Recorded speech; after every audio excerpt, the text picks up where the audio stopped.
All right, ladies and gentlemen, and everyone in between, non-binary folks, I love y'all. Special shout out. Um, this is okay. I had something written, so I'm going to read off of that because according to her website, Zulynette is a poet, artist, performer, author, speaker, facilitator, and activist. But I would also call her, because she won't call herself it, a playwright, a playwriter, a producer, a director, a stage manager, and a theater maker. In October of this year, an exhibit of her artwork called How to Spell was featured at the New Haven Pride Center. And last week, the fifth iteration of her annual evening of storytelling, titled A Little Bit of Death, was featured virtually on Long Wharf Theater's website to thunderous accolades. Brian Slattery of the New Haven Independent called the work clear and intimate in its transition to digital content. And Lucy Gelman of the New Haven Arts Paper said specifically of Joss LaFon's final piece that they lay to rest the myth that disabled bodies, fat bodies, and non-white bodies are in any way less. And today, she joins me on my humble Twitch stream of 2 viewers. Welcome. Hold on. Now they can hear you. Zulynette. Thank you for being here so much. In your for having me. in your week of rest, your month of rest, you decided to say yes. Not so much rest. Not so much? We just started getting into the rest part of it. Well, also, to be fair, to give myself credit, I do claim the titles of producer and director. The other ones, you were absolutely right. I have not yet, but thank you for the inspiration. You better start, because this bio is going to be miles long. I need to come up with like a word that encapsulates everything. I do theater maker because I have done all of those things too, and it's like theater maker. Actually, no, I changed my Twitter bio recently to theater warlock. Ooh. Because it like theater and like magic, and theater's part of my magical practice and all that. So it's like and that one of the things that this isn't even in the interview. This is me gushing about you. The things that like I knew, I was like, she and I are gonna be such good friends, is that you call your paintings spells. Yeah. And that's how I think of my plays. And like I never verbalize that, but that's always how I've thought about it. And like hearing someone put that to their work, I'm like, and like literally since May I had this revelation of yeah, I believe in magic. I believe that magic is real, and when I make theater, that is my practice. And then 3 months later, here you are, like doing that magic. So let me just figure out one thing so that I can see. Here we go. I can't see chat. No. Here we go. Okay, my friend Alex is snapping. Nice comments and really good questions. And he goes, I'd love to hear you both unpack the meaning of the word spells. Do you want to start with that? Instead of going to let's the start with something a little easier, and then we can go from there. Okay, how are you? That's a really good question. Yeah, right? How are you? Let's start with that. Or is that's not any easier, to be honest. That's not an easier question at all. I'd like to answer in the form of a shape. Okay. Triangle. No, let me stop. How am I? I am looking forward to this time of like quiet and slowing down. This time of year can be really hard for most folks, understandably so, and especially understandably this year. Yeah. With everything that was going on, and with all of the energy that was going into making A Little Bit of Death happen, I'm just really, I'm currently in the place where I'm excited to just spend some good quality time with myself and with my art without any sort of outside pressure or obligation to other folks whatsoever. Yeah, I'm looking forward to that, even within the smaller week of like the offices shut down, because even so, I was playing Dead by Daylight, which is a horror game, but I thought the Dead fit. It's also a game that I want to like start streaming because it's popular and that'll get me viewers. There you go. But I was like, okay, cool, fun match. And I look at my phone and like, oh shit, there's a work thing that I forgot to do. And if I don't do it tomorrow, the show won't happen. Like literally the show won't happen. Yeah. I'm like, I'm in the middle of my own damn show and I gotta pause it for y'all. And y'all ain't, and this ain't even, and this is like, this is something where like my boss has said, this is not your damn job and we're going to get someone else to do it.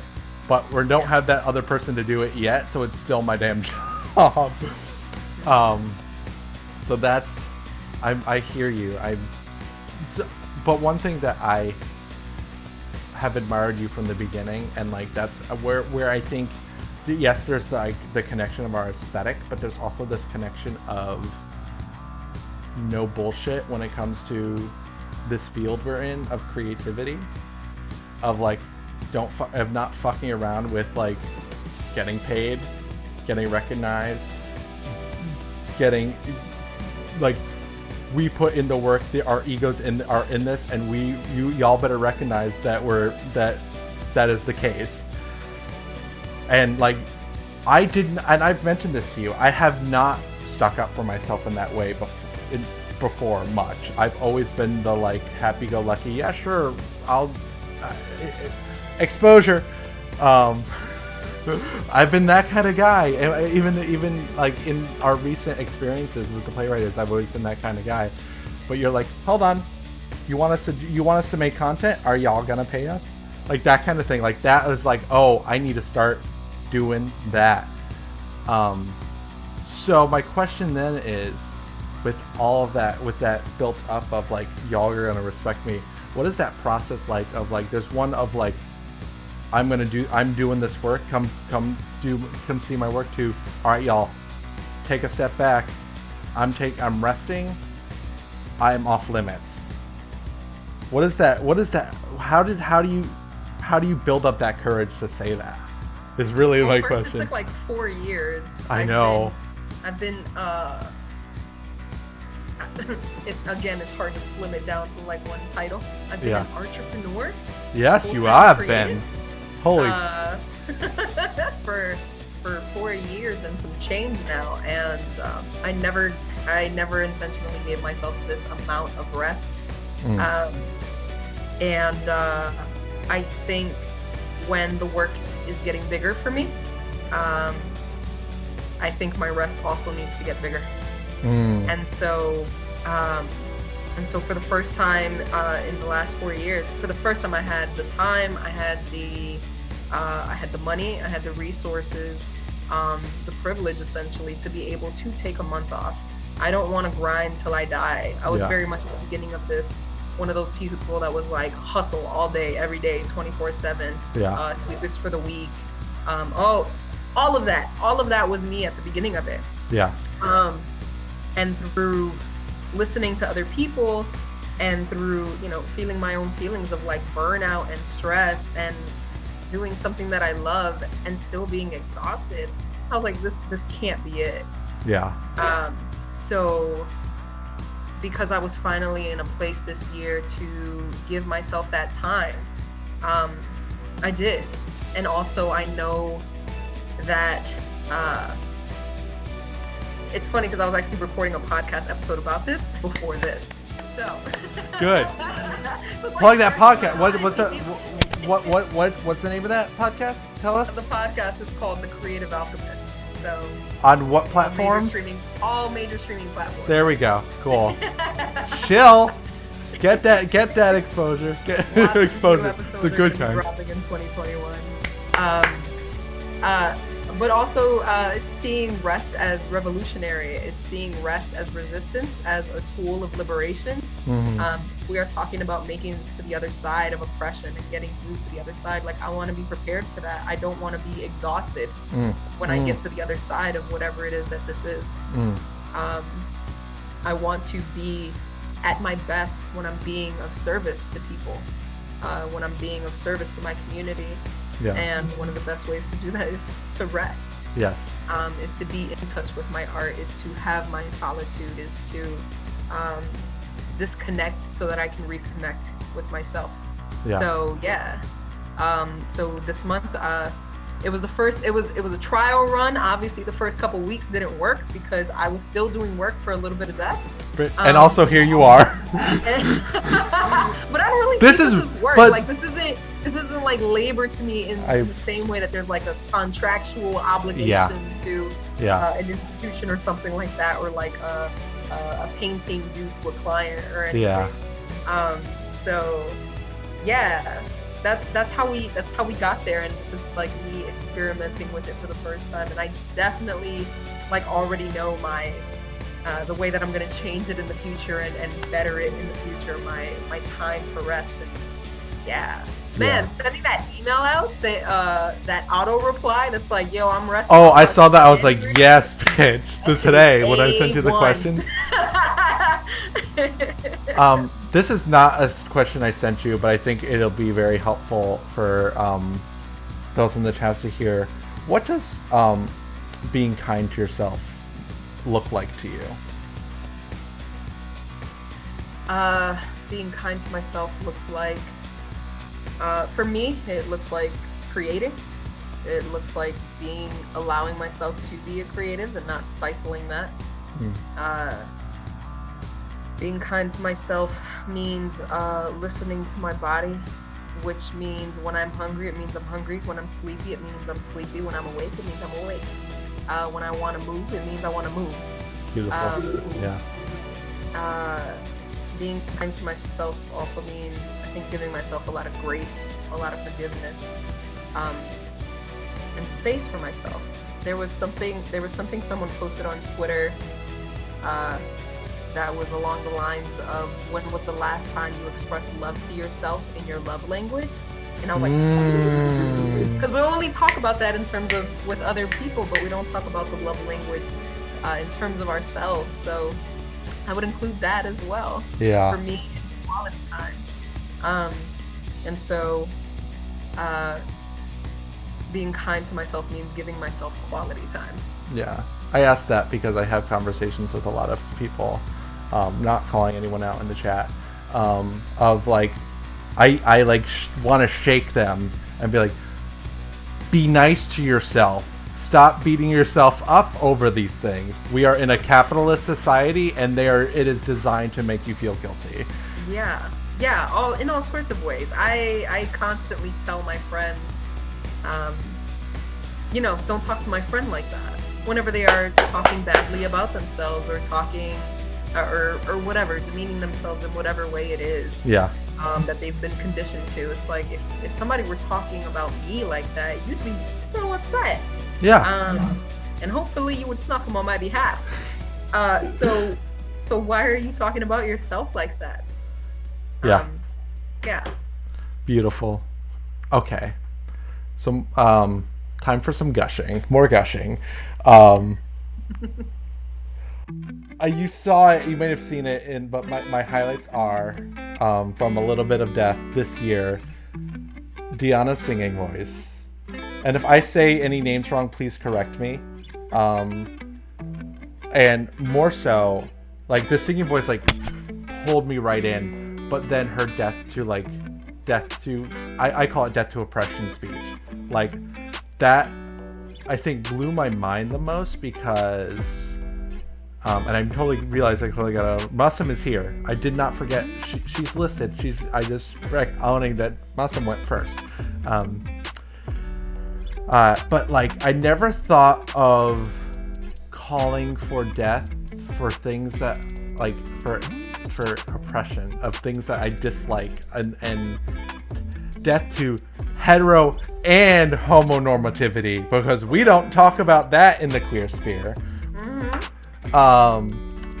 And like, I was just like, I was cheering because that element of like death too feels so violent, but in this, it was still violent, but it was a liberatory violence, like a liberatory violence of words. And like, there was a lot of this, like, I mean, it's, you kind of asked for it when you play A Little Bit of Death, but there's these little like tinges of violence within such a peaceful creation.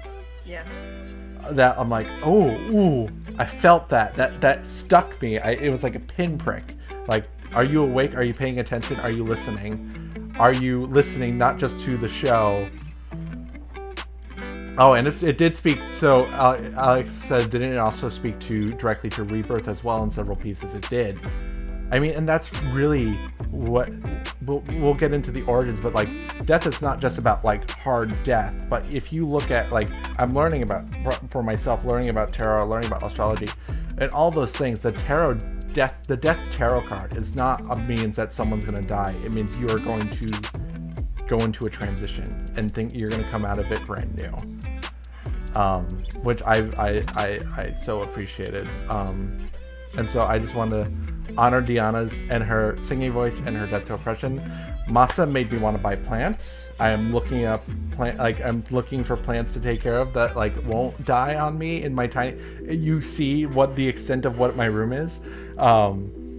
So, and her joy is what comes to mind with her. It's like even in the elements of like her recognizing that her grandmother was like not trying to stifle her but trying to save her. There was that joy in her connection to her grandma and her pride in being the PhD in agriculture. She's a doctor of like that pride of that.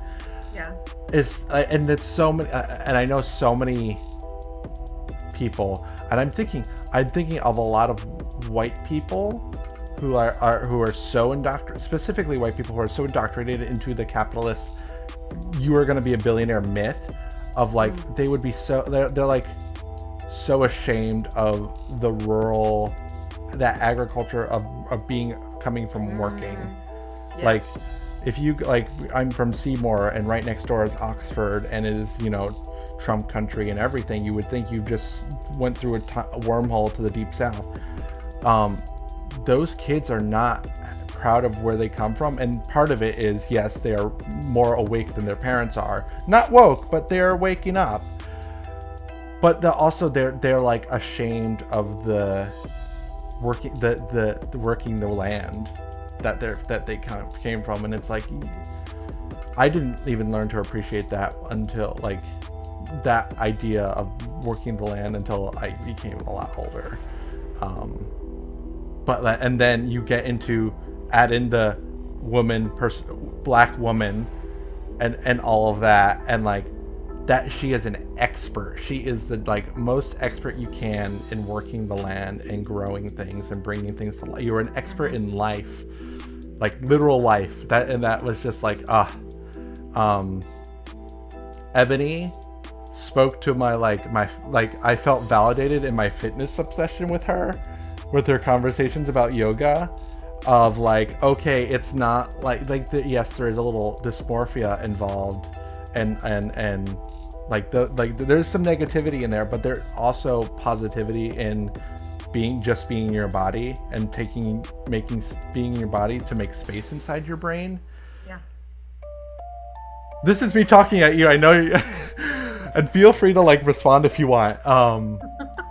But I just wanted to like go through like my, I'm not mad at you loving up on the cast. I'm always like forwarding compliments to them. Good, because they deserve it. They work so hard on that. That I can't even imagine having to perform, like getting ready, and we'll get into that.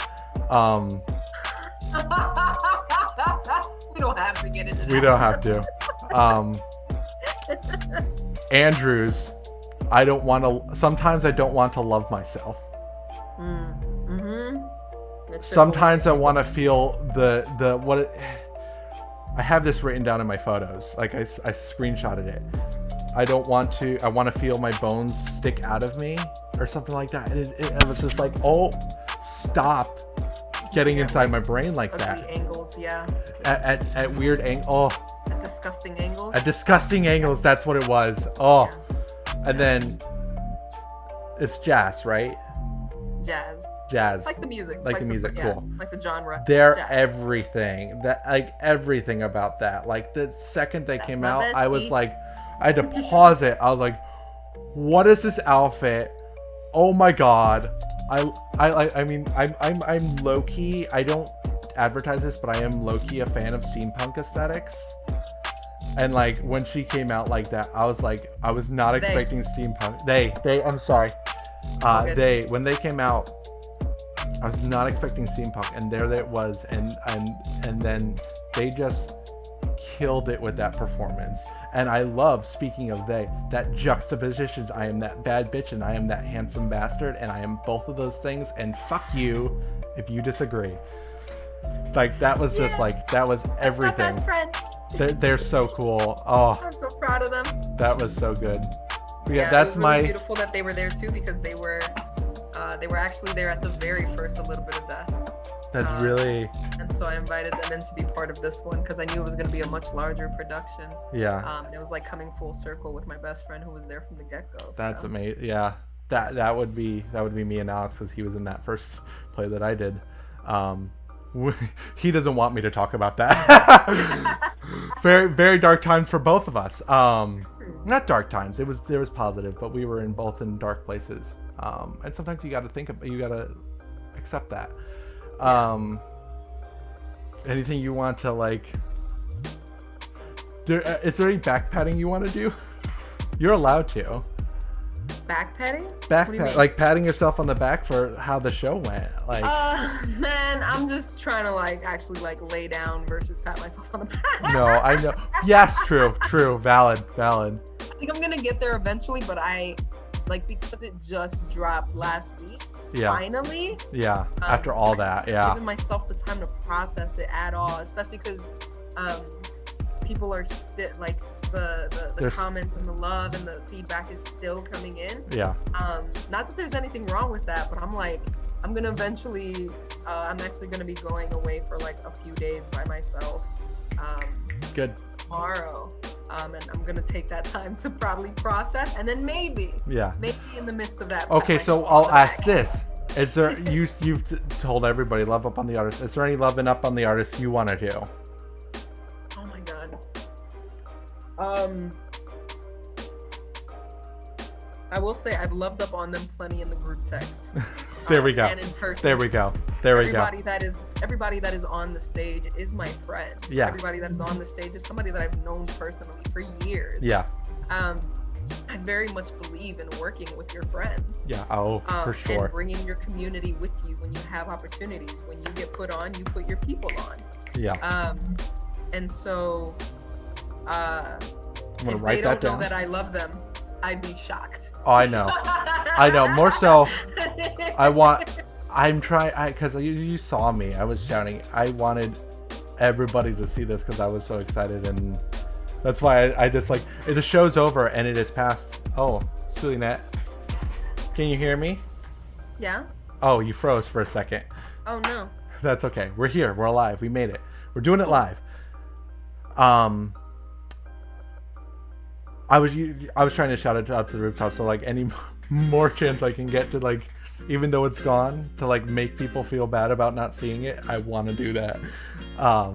Yeah, somebody legit told me earlier today, they were like, yeah, I only got to see like 1 or 2 of the videos, so kind of hoping that you're gonna like make it available for May or something. And I was like, no, it's dead. It's gone. It's dead. It's dead. I don't know if you know the theme of the show, but it's dead. There you go. So let's rewind a bit then, and tell us about that. Tell us about how the show started. Way back when. I know this story, but I love it. I want to hear it. Yeah, in 2015, I read this book by Clarissa Pinkola Estes called Women Who Run with the Wolves. And I want to say specifically on page 143, she introduced me to the idea of death being, first of all, a woman. And she also talked about death as a sort of cycle, a sort of process that we could participate in. That death is something that we could do, not just something that happens to us. And she talked about the life-death cycle, and it just blew me away. I had always known death as like the Grim Reaper, which is usually like a male figure, and two, it blew me away to think that death was something that I could participate in, that it was something that that I could be intentional about. It really it moved me in a way, and it like opened up this macabre part of me that just felt fed when I was introduced to that idea. And it made me a little less afraid of the idea of death in a literal sense. Yeah. Like if I'm participating in it actively, then that means I'm also intentionally trying to build out a life that that is good for me. Yeah. That is at its best for me. Yeah. Which means at the end of this, when I do actually meet death for real, I have to be like, yeah, I gave it all I got. Take me. I'm good. Let's go. There we go. So I was so fucking inspired by that.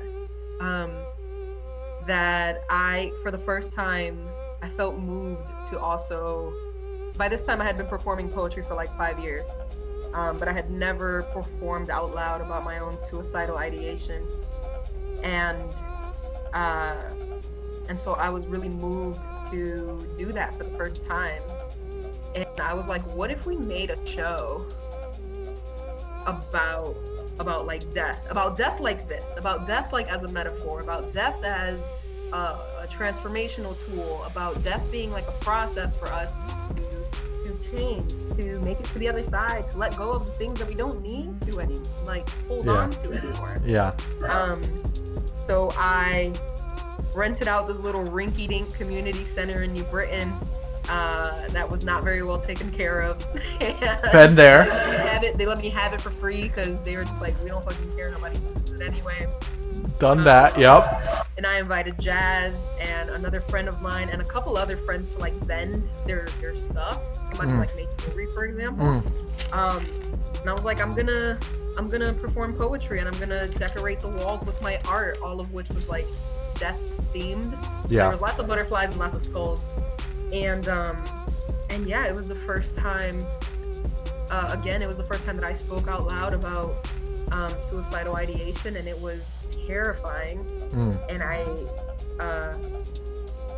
made it to the other side. And then folks were talking to me, were giving me all sorts of feedback about like how less alone it made them feel, not just hearing my pieces, but also hearing Jazz's piece and our other friends' pieces, about their own struggles of being Black, of celebrating, for Jazz it was celebrating being a parent and funny ass stories about their kids. Our other friend was talking about being a Black man and being an immigrant, and police brutality and whatnot. So that night was heavy, but in a great way. Yeah. And people were talking about like, wow, what a novel idea. And also there were many people that were like, a little bit of death, that's fucking weird. That's scary, or that's a little too dark for me. And it was cool. I was like, I don't know, I want to do this. That's all that matters. Yeah. That's all that matters to me. And then I've been able to do the show every year ever since.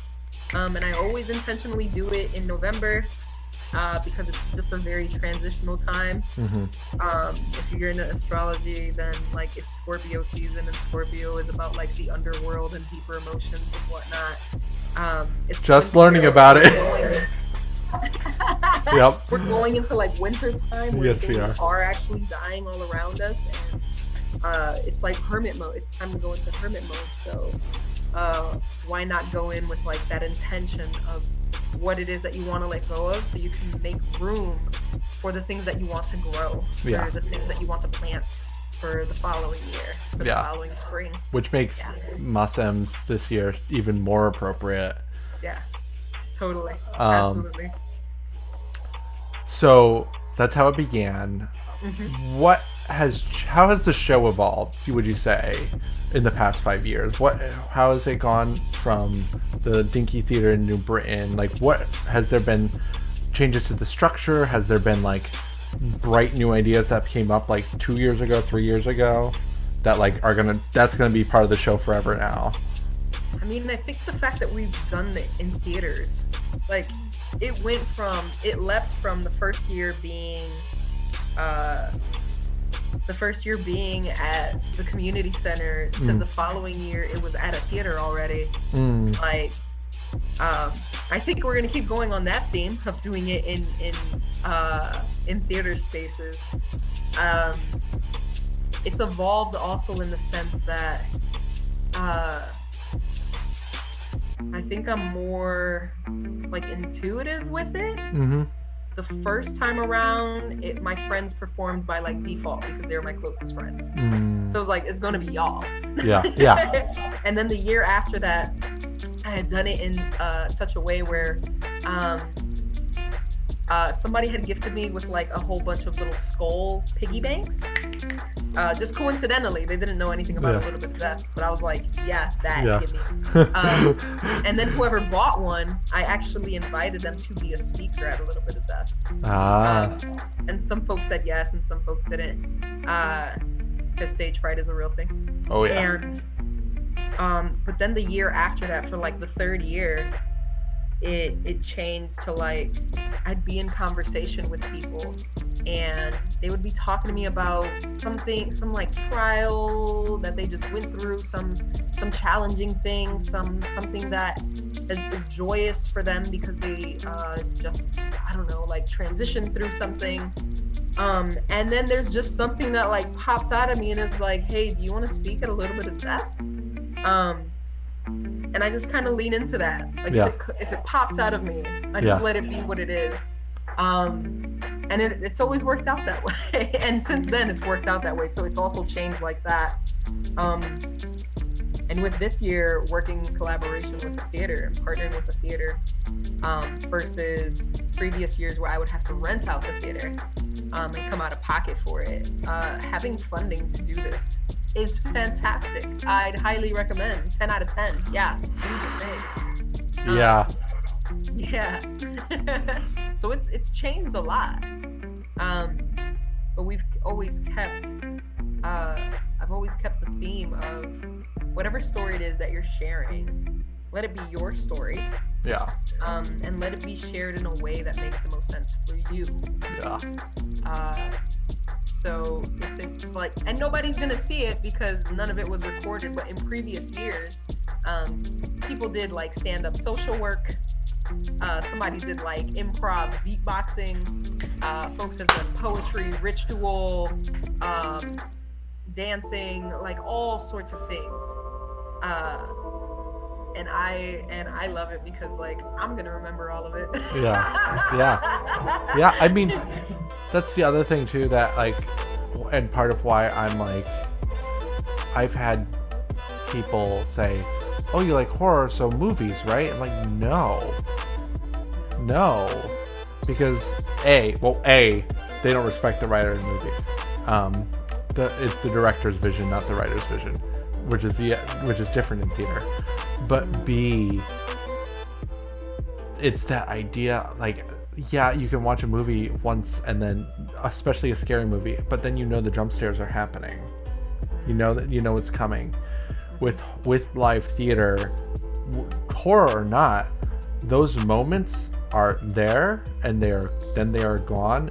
But we as the audience are collectively believing in it. You have hypnotized an entire room of people that what is happening in front of them is 100% real.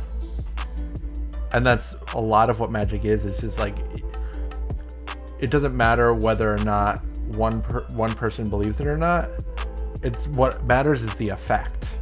Yeah. If you get the desired effect, it doesn't matter if it's real or not because the effect is real. Yeah. So that's my little thing, and that's why I was like, even virtual, and thank God for like you were able to pivot to virtual. Like, just because something's on the internet, the fact that once something is on the internet, it's there forever. That's a myth. That's something we choose to believe. That's something we choose to let happen. Like, with this, yes, it was virtual, but it's also gone. Yeah, I wanted to still honor the fact that every year I let the show die. Yeah. Which is something that's important for me. Yeah. um, I don't want it to live forever on the internet. I never intended the show to even be recorded. Yeah. So for it to even have been made virtual was a really big deal for me, and it was really nerve-wracking for me. And I'm also, sure. it was a really good opportunity for me to challenge my own ableism, and to unlearn some of my own shit, because then, how many people are missing out because they can't get there, or now because of COVID. And it's So- COVID, and two, it's like I was excited about I'm always like of a found space, like as a theater practitioner, found space excites me, outdoors excites me. Yeah. And so I was excited about the idea of it being in Edgerton Park, but then I talked to my mom. She's like, I'm not going to sit out in the cold. Is there going to be seating? She can't stand for, and she's in Seymour, and so it's like, oh, you're right. But she did see it, and she said it was very profound and, what was the word? Eye-opening is not that, it's a synonym to that, but not like, just like, she had such a revelatory response to it. And I was like, no, you're gonna watch this. You're gonna watch my friend's show. No, you're gonna watch this. She also couldn't wrap her head around because theater, you think, okay, it airs and then it's like a live stream. She couldn't wrap her head around the fact, like, no, Mom, you can start it whenever you want, but it's only gonna be around till Friday. Yeah. So I had to explain it to her a couple times before she's like, okay, and then she finally watched. She's like, thank you for making me watch that. Thank you for not letting up on watching that. Yeah, some people had taken it for granted. They were like, oh, it's posted on the website? Cool, then that means it's going to be available forever. And I'm like, No. no, that's not it. We're going to... And that's why you saw my... bring death to the show as well, yeah. And also death to the idea that because something is made, it needs to be made available to you always. Yes. I don't want that. I don't subscribe to that. I don't want to be available to you 24/7, nor do I want my face available to you 24/7. Exactly. Or these stories that are very personal to the people that shared them. Yeah. I want to be respectful of that. Somebody had actually hit me up and told me that they had screen recorded one of the performances, and we had a talk. Yeah, see, so I had thought about to try and get the word out, but clearly, I have such an audience as it is of streaming it and watching it and, reacting live. Mm-hmm. But I was also like, no, because I can delete the archives, but I don't even want to do that. I don't even want to have to delete that. I want that to be, for you, because you've explained it like this, I wanted it to be its own thing. Yeah. We'll talk about it on stream now. I also didn't want to pull views away from the videos themselves, because I'm sure Longworth is going to look at those statistics in some way and use those. Yeah. I actually told them to not make that available on the website if they could help it. Oh yeah, I would bet they wouldn't.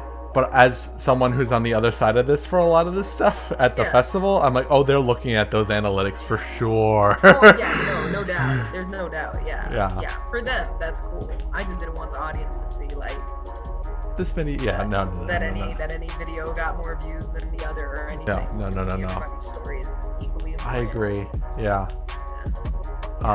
So we talked about how the show has changed, but how's the show changed you? In the past 5 years? For me, a little bit of death every single year is some sort of a trust fall. Ooh. It is the most collaborative thing that I do every single year. Yeah. And so I am putting a whole lot of faith into people. Outside of this year, I don't actually have a lot of input in people's process in terms of what it is that they are creating. If anything, I would have been more of a curator in other years than I would have been a director. Yeah. Once we were in the room, though, and we were rehearsing, then I'd have, oh my God, I have plenty of input and feedback. Yeah. But I never wanted to take away from people's natural voices. Yeah. And how it is that they tell a story. And so I was and still am putting a lot of faith and a lot of trust in what it is that people do, what it is that they have to say. Yeah. in what it is that they want to share too, because a lot of times, particularly with BIPOC people or with queer people or with anybody that has a quote unquote marginalized identity, Yeah. When we're invited in to share our stories, it's always like under an agenda. Yeah. It's always like, please share this story about how horrific it was. Like, I mean, think college applications. Please tell us about like, Oh my God, yeah. that you had, so we can feel better about bringing you into our college. I know I wrote that essay. So, Same so here. for this, it's like, whatever the fuck transformation is to you or was for you or has been for you or that you're in the midst of now, as long as it is under the theme of death in that way, share that. Yeah. Share whatever that is. Yeah. Dig deep, and then when you think you've dug deep enough, dig deeper. Yep. Yeah. Yeah. Beautiful. What's the biggest lesson you've learned?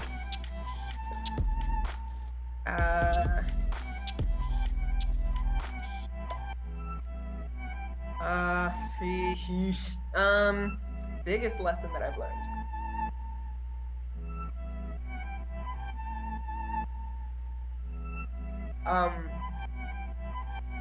It's the lesson of letting go during the process. I think about a little bit of death all year, and the theme of death all year. For folks, it's just a show that comes every year, but for me, it's something that I think about quite often. Like, even with all the pivoting that we had to do with the show, a lot of that meant letting go of the reins and leaning on other people that knew better, or that know more, to sort of lead the way. Yeah. And it came out spectacularly. I don't think the show is ever gonna fail me. in getting that message across of community stories. Yeah. And as long as I keep it grounded in that, in it being about us, I don't think this show can ever go wrong. Yeah. So for me, I think it's trusting in that there's something greater than myself and greater than any of us individually that moves through this. Yeah. I love that. I'm internalizing that. I'm like, oh, yeah. Because, like, yeah. I always want to, there's always this urge to, when I've made because it's been a while for me since I've been like wholesale into the making of it. I've been writing and so it's been a while since, but I always wanted to preserve and I always wanted to hold on to the good times, quote unquote. But I'm like, no, it's time to make more. Like there's what is the next good times? What is the next fun thing? What is the next creation?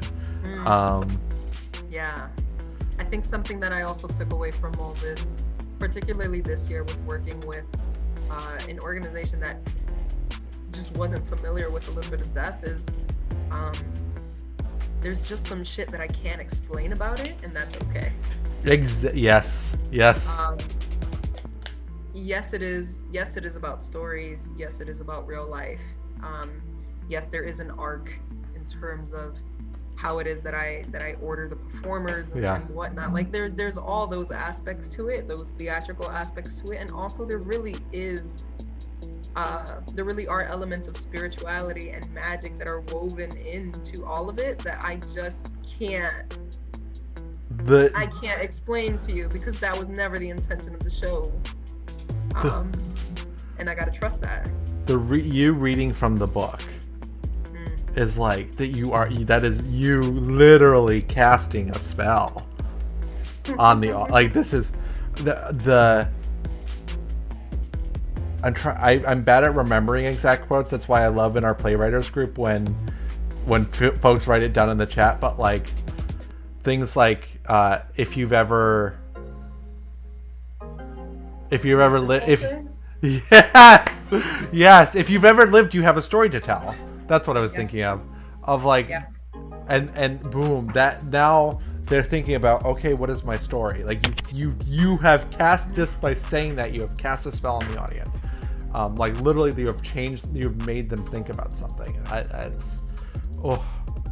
Ugh. I mean, a lot of that came from working with youth. I worked as a facilitator with youth for about a decade. Yeah. And I mean, I still do. Actually, shit, it's gonna be close to 2 decades now. But we don't think of young people as having stories. We think of life beginning once you become an adult, and that's not how this goes at all. Yeah. And I listen to, and I think also having like my nieces and my nephews has also helped me to expand my idea of who has a story, or who has a story that's worth telling, who has a story that's worth listening to. And how they tell that story. I mean, if you ever listen to like a 4-year-old tell a story, Jesus Christ. Oh my God. I love it. I'm an uncle. I know what that's like. Yep. But that, like, all those things, what young people have to share is as important as what a 75-year-old has to share. Yeah. Somebody that is college educated is also as important as somebody that dropped out in middle school. Yep. Like that's not the point. The point is, again, the quote that you pulled: if you have lived a life, you have a story to tell. Yeah. And I really believe that. Yeah. That's my nephew. So I mean, even since we've met, they came out, I believe, or it was right before we met. They came out as trans, and he's only 17. He only just turned 17, and that's part of that. Me is like, oh my God, next year he's gonna be that 18. But like from the get-go, that kid had a story to tell. Like between his parents, I mean his mother. You've heard the stories about my sister. In the Playwriters group, he that's who his mother is, and you know, he lost a baby brother, and now he's dealing with, I'm becoming an adult and I see the person that my mother is, and I am figuring out my identity, and what is next? What is my next thing? And like, there's so much in his story already, and he's only 17. Like, and you want to say that adulthood, quote adulthood, because we arbitrarily designate 18 as that age, like that his story hasn't begun yet. Get the fuck out of here. His story began 14 years ago. Before, like, his story began before he was even born. There was already shit happening. Yeah. So, yeah, I love that quote. So I'm like keeping that quote close to my heart. Oh, good. Good.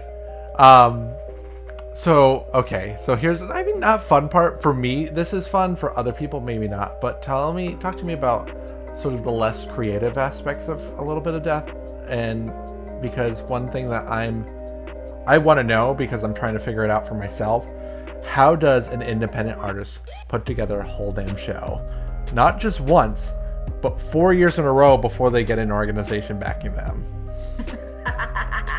Well, because mind boggled. It's been I very much came from the mindset of, if I can do it myself, I will, which has its positives and its negatives. But I believed in this show enough where I knew that I was gonna make it happen, no matter what. And so it was a matter of having a network and talking to people. It was, again, inviting my friends to be part of it. It would take, the non-creative parts were, in earlier years, I was printing out tickets myself, like on stock paper. Like at my job, I was printing out my own tickets. I was designing them myself. I learned how to turn them into raffle tickets. So that when people got there, the door person, who by the way would always be like my nephew, would like cut it, and then we would like raffle something off at the end of the show. It was a matter of definitely making sure that the show was in November, because then that means in October all the Halloween decorations would be on sale, which means I could get all the macabre shit that I wanted for super dumb cheap. It was having grown up poor and knowing that I could ball the fuck out at the Dollar Tree or Savers, and get my nice creepy little queen looking costume at a Savers, and make it look like $1 billion. It was creating my own crown. It was relying on community to like show up when they said they were going to show up. It was looking at other people in terms of how it is that they did their events, how they priced their events, and me wanting to do that or better or more. It was using my connections, so it's like, hey, if I know a DJ, can we do some? Can we do a trade-off? Yeah. Can I barter with you for something? Bartering, yes. It was talking to the first year that the theater let me rent out their space. I think I had also bargained with them. I bartered with like a poetry workshop that I did for like one of their program series. So they let me have the theater for cheaper. It was building relationships with them throughout the year. Yeah.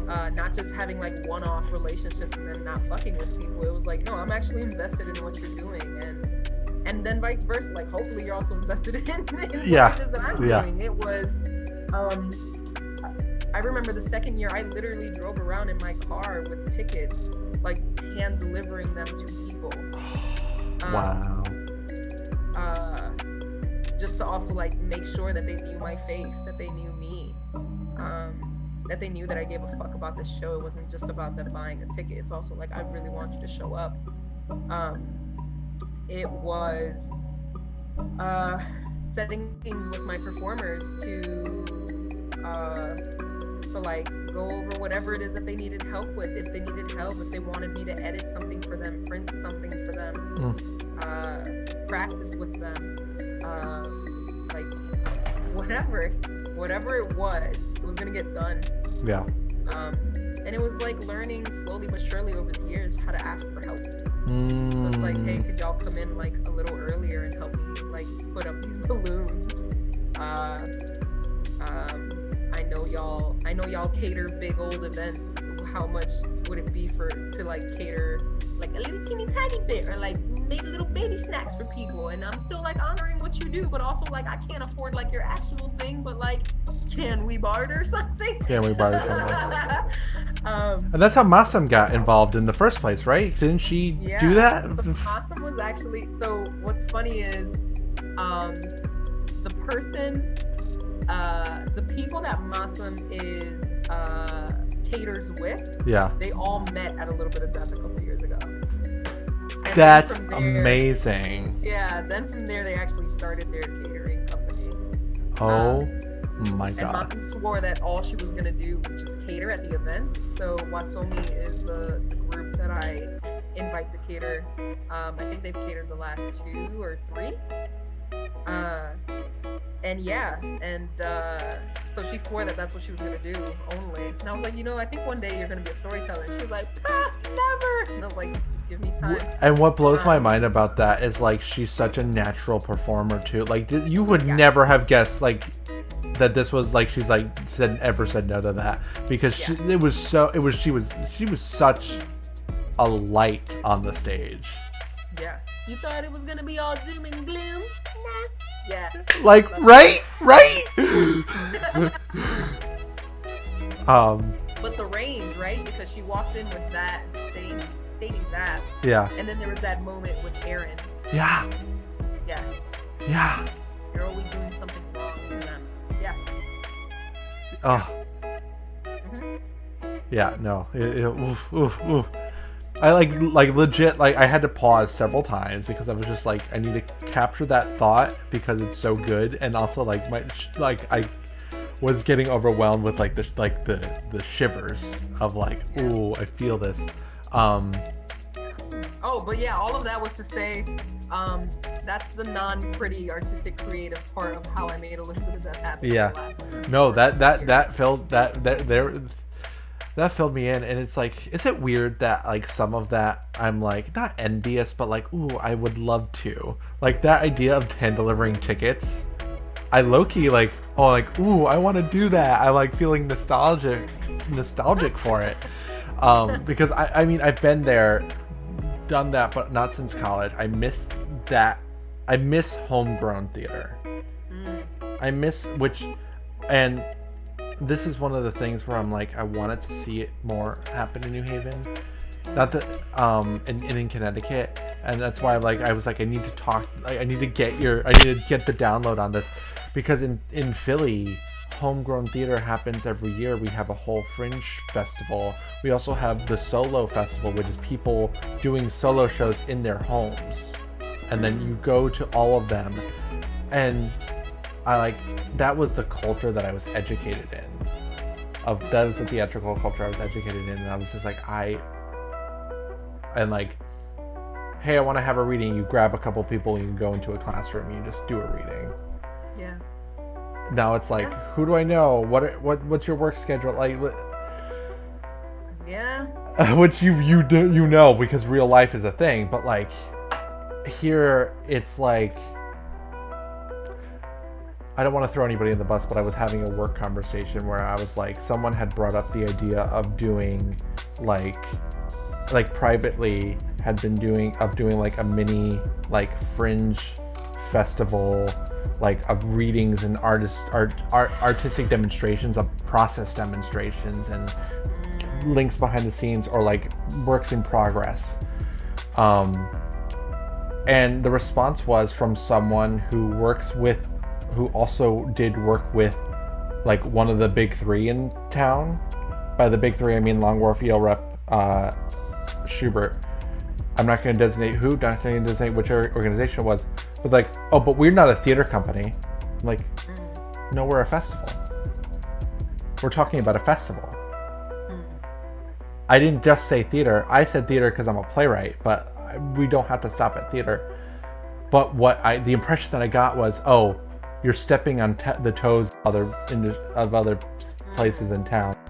And of course, now that COVID's here, this is not to shade Long Wharf, but now that COVID's here, of course they're going to do One City, Many Stages. And they were pushing in that direction. You know, they had collective consciousness involved. Like, it's not like COVID made this happen, but you know, prior to Jacob arriving, that this isn't, Long Wharf would never have like looked at independent artists as potential. That's how our relationship actually formed, though. It was I had first come into contact with Long Wharf Theater last December.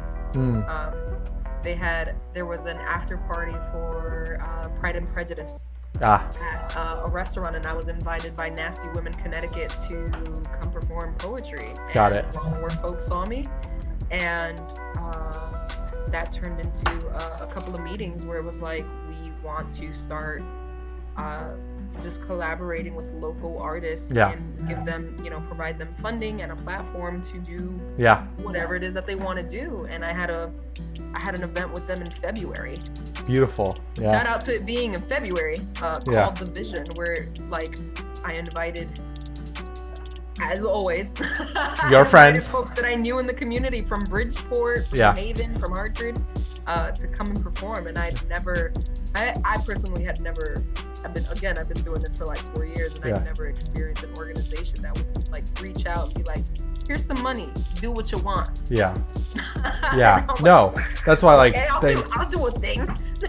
Yeah, and like that's why like, and especially with the playwriters, like I was like, oh, because again, even by Pride and Prejudice, Jacob was already in there. I'm thinking of like prior to Jacob. Oh yeah. Prior to Jacob, like this would that none of this would have happened, and that's the quote unquote. I mean, this is not actually quotable. That's sort of the trauma I have as a New Haven playwright of the big three ignoring local artists.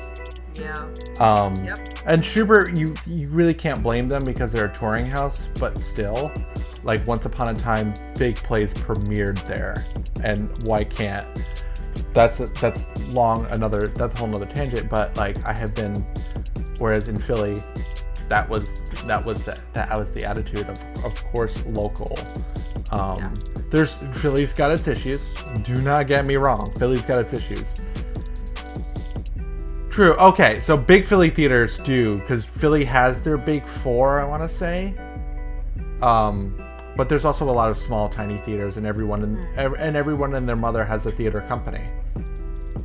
Like everybody, like if the big theaters don't provide them with opportunities, which they don't, they go and make their own. And it's a town where you can do that. Whereas here, I'm talking about within another larger organization doing this kind of thing, and it being shut down because it's not what we do. Yeah. We don't work with we're not a theater company. You're stepping on the toes of another organization, but that other organization, like current status notwithstanding, haven't done that in previous years. Yeah. So why are you stifling the conversation from happening if it's not already happening? I mean, people are gonna lean into whatever it is that they're used to. Exactly. Yeah. No. So like that's like when we first talked about a little bit, when you first pitched it to me, I'm like, oh, this is what I've been yearning for.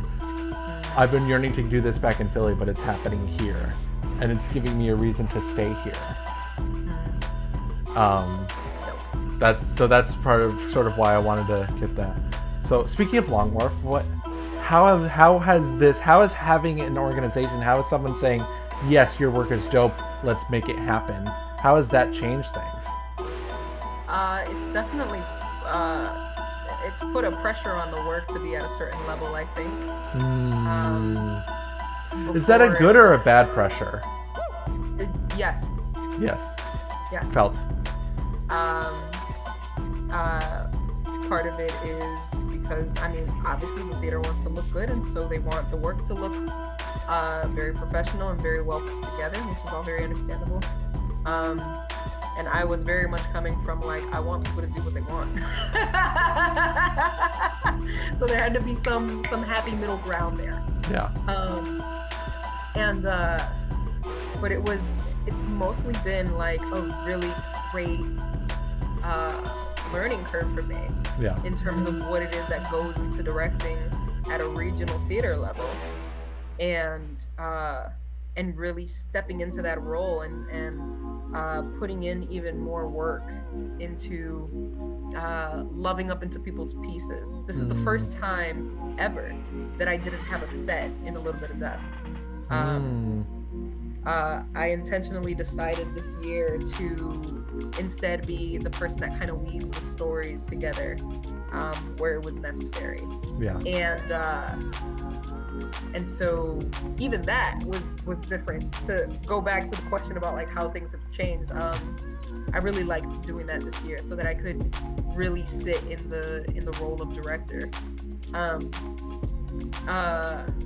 It was really helpful in having the financial backing for sure. Oh my God, I'm sure. It was wild to go from like a team of me to a team of like 15. That shit was wild. I can't tell you how many emails I got. How many meetings we had, how many conversations, like, it gave me a deeper appreciation for what it is that goes into theater. Yeah. And now that I'm out of it, I'm really excited to be able to do it again at this level. Now that I got a taste of it, I absolutely want to do it again at this level. Yeah. There was a lot to learn, and on top of that, I think it was just super challenging this year because so much of what was happening was just shit that was out of everybody's control. Right. Yeah. So I think that lends itself to like some of the tension that may have been there. Yeah. And there was nothing to be done about it. Yeah. Like there couldn't be. Yeah. But I think given the circumstances, Long Wharf really gunned for like the show happening. And really pivoted with me. There wasn't a moment where I was like, I feel like I'm doing this by myself. That's great. That's all the pivoting was wild, but I wasn't pivoting alone, and it was very much like everything was always in conversation, and things were like run by me. It wasn't ever, oh, you're just the artist, so we decided to do this. Yeah. It was something that was much more collaborative than that. Beautiful. And that was really dope. Beautiful. And it was really scary too. And there were definitely parts of it that were intimidating. But also hearing from the storytellers themselves, Jazz was telling me that when they came here, they said it was like a retreat, like a theater boot camp in a way, because they had, you know, a dressing room, and there was costume, and somebody there that was standing off to the side, Caitlin, who was like, fixing oh my god, and buttons and hair and makeup and stuff like that. Like, they were like, this is wild. Like, this is I was like at a theater level. I'm like, yeah. Yeah, my thing about I went in and did that interview, and like immediately Caitlin's like, is it alright if I, like, just being super polite, you're just kind of, you want me to steam that for you? I'm like, sure. Like, I'm like, yeah, and so what's your play about? And like, ooh, let me get you some socks that'll look, and oh my god, your jewelry, like the whole, like, I felt like a star, which I never, especially not at Long Wharf, like, especially not like, and not really I don't want to, and I don't want to just like, for the viewers and whoever watches the recording, I'm not speaking of like Long Wharf specifically, especially not now, but at a regional theater in New Haven, I've never been thought of as like a VIP, except for at the festival, which is why I worked for the festival. Yeah.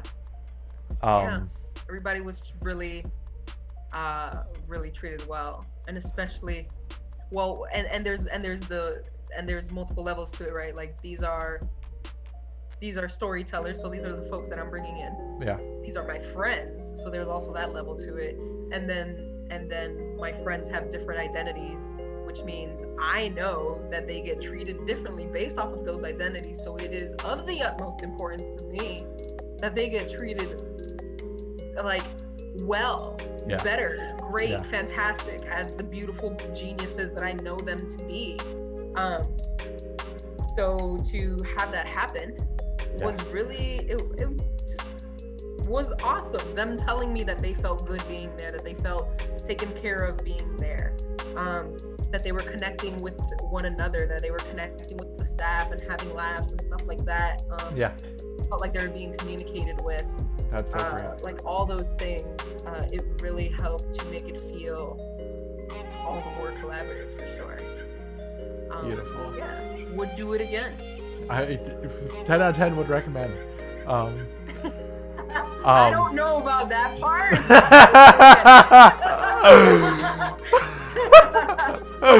Love it. So let's just, I love all your artists this year. Tell me about, sort of, take me through each one and what made you say yes, them, and also these group of people together. I don't always know. You don't always know. To be quite frank, what it is that makes me ask them to be part of it with that. Yeah. All I know is by the end of it, you're like, yeah, I made. Will be like, yeah. They will say for themselves, oh shit, I needed this. Yeah.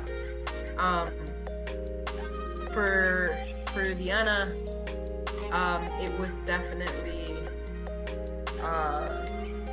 her talking about her transition from academia into embracing her role once again as an artist, which is something that she had abandoned, or felt like she had to abandon because of academia. She's a professor. Yeah.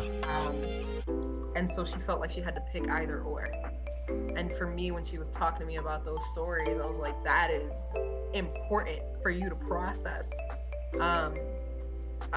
So that invitation came because of that. With Masum, I have no real good idea as to why. I remember we were like sitting outside. She had made snacks because she's a culinary artiste. Yeah. She made snacks. She made juice.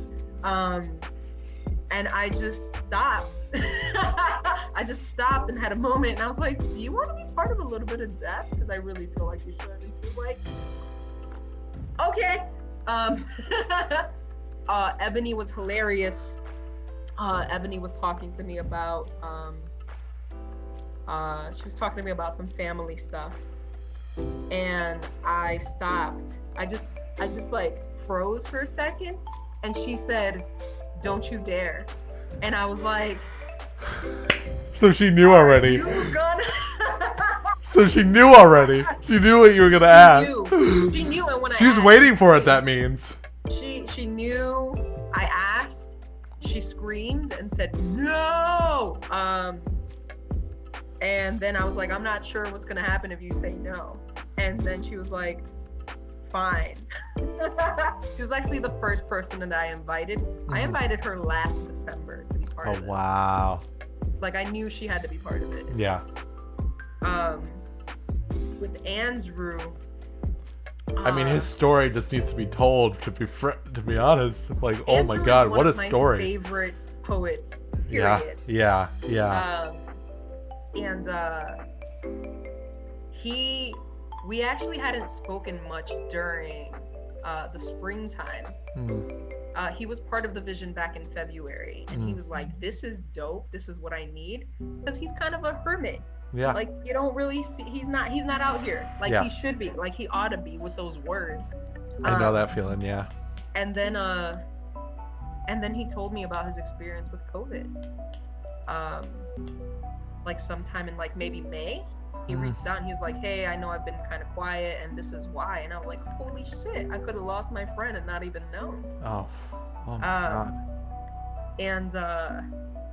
And we kept in touch throughout the summer, because I was like out at protests and whatnot, and he was like, I really feel like I need to be out there, and I was like, I really need you to not though. Yeah, I need you. I really need you to stay home. Like, we got this. People that look like me, we got this. We should be the ones that got this. You need to stay home. And then a little bit of death came up, and folks were talking about the theater was actually talking about like, how are we going to acknowledge what happened this year, all the things that happened this year. And I was like, who could actually speak to that from a personal level? That would be Andrew. And as soon as I invited him, he's like, absolutely, yeah. And what's funny is he always missed it every year. He didn't mean to. He always meant to like come to a little bit of death. But oh, it's because I meant to. I was supposed to be part of it.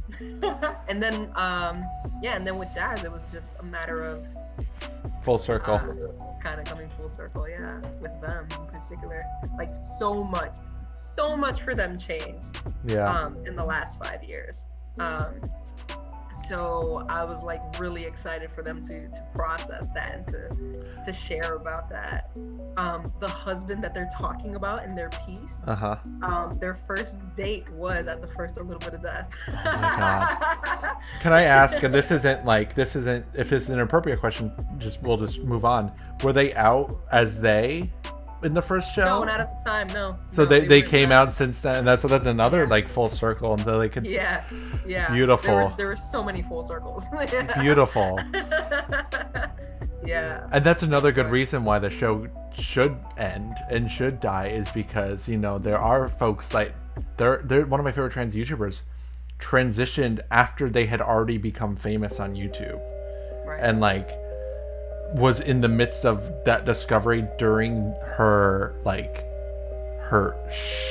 firing to the success, was in the midst of her and so finally she just a couple months ago gone. You can read the transcripts here, but those videos are gone. Yeah. Yep. I get it. Yeah. That's not. That's saying that's. And it doesn't have to be a trans aspect. It can be for whatever. That me is good. Exactly. Yeah. Exactly. Like this whole having everything archived and recorded and all that. That's a very new thing. It's very new, and it's on the last big interview that I had, we talked about paranormal activity and surveillance capitalism, and everything, it was right before the joke that I made was right before Alexa there was Toby. There was like the demons are always watching, but now the demons are real and they're inside of our computers and they're right here. And watch out for that little blue light. That part. And we're posting everywhere, and it's like I saw a meme today about how watch out, like something about like some silly thing of how the government's stealing their information, and then the cell phone in there is like making that meme of like in their pocket. So that was just like, yeah. Sorry, that was a tangent, but that was just like that's another thing of like saying it really is a rebellion. It is really like a statement to say no, the show is going to die. Yeah. When I have a question about we love a rebellion. We stand. We love a rebellion. So when you asked Andrew, did you specify that you wanted him to talk about that specific topic, or did he come to it? I said it might be important for this show. I did say it might be important for him to talk about it. Yeah.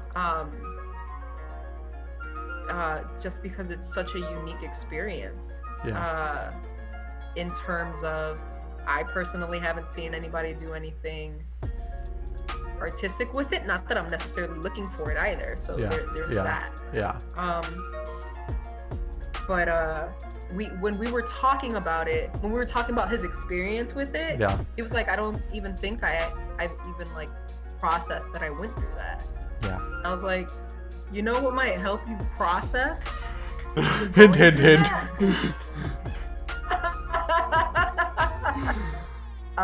And the way, and it's like, and that's one of those things where it's like, I don't necessarily know the why in the moment, but looking back on it, I'm like, the way that he shared it in the show, he was talking about how he romanticizes death, and then having that experience of being at death's door, and at the same time, like that intersection of being a Black man in America and seeing what it is that was happening with the protests and the murders of Black people, like all like that. I'm like, that's, and again, like the way that he put all of that together, I can't fit it into words the way that he did it.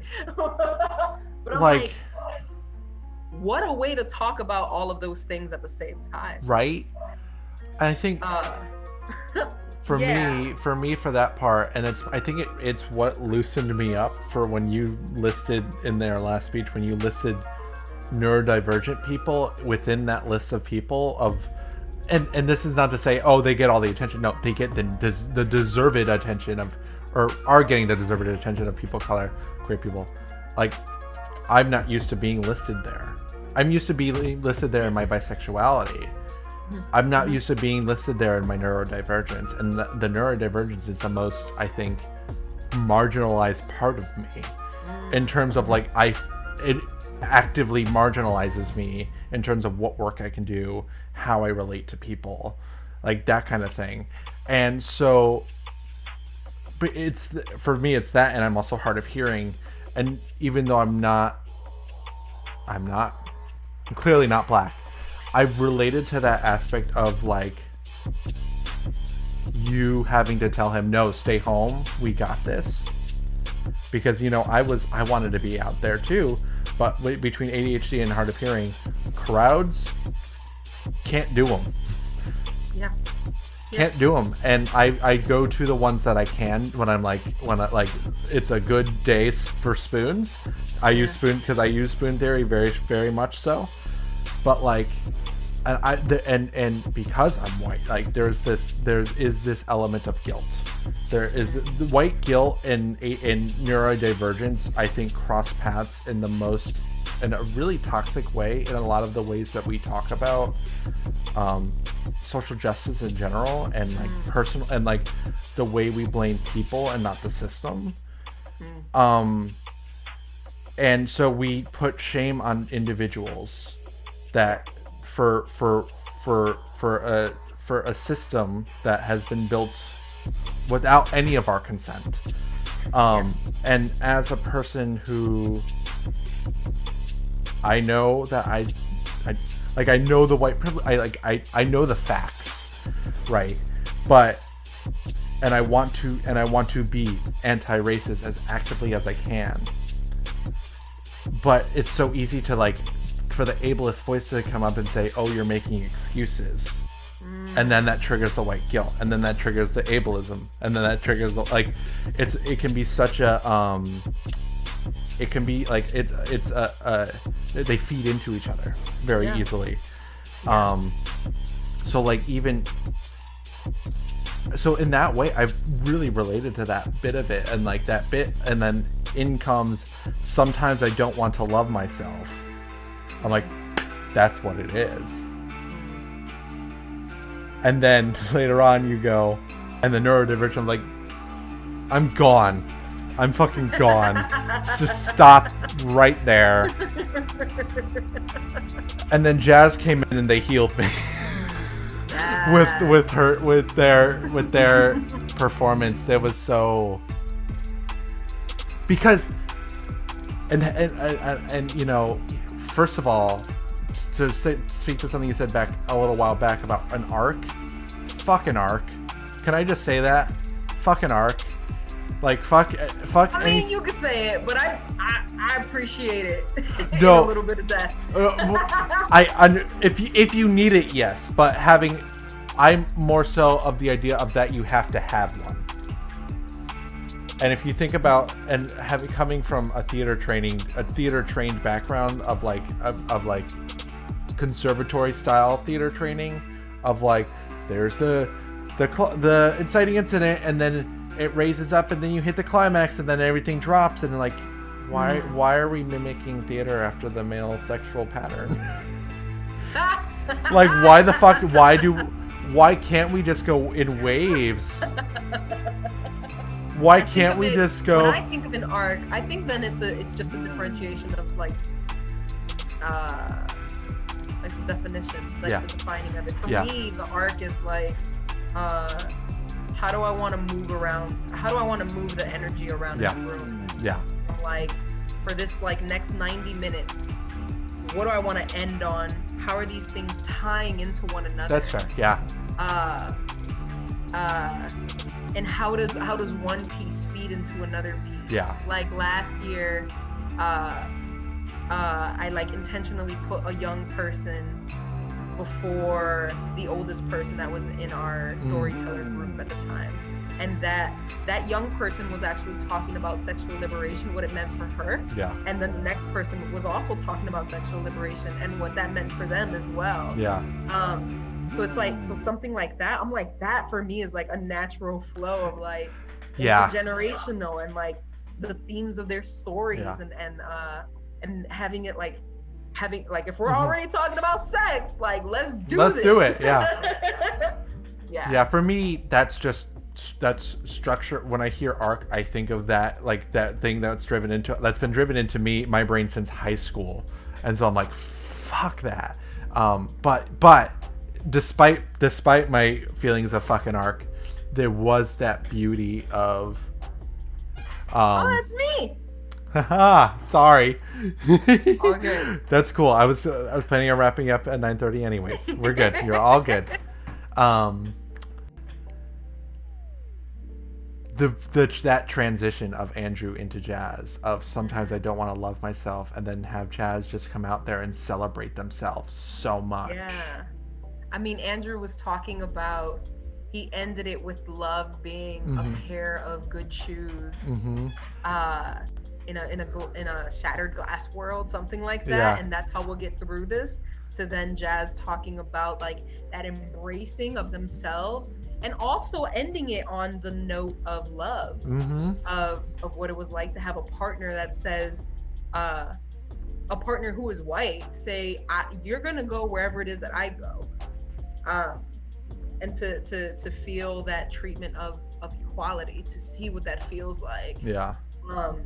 And to end it on a way, it was interesting to me to hear and to see Jazz end their piece, essentially the way that Andrew was beginning his piece, which was asking the question of like, how much of me is divine, how much is by design, to then and going into like what it's like being Black and being martyred by police and all that, to Jazz ending their piece with like, is this what it's like to be 5/5 human?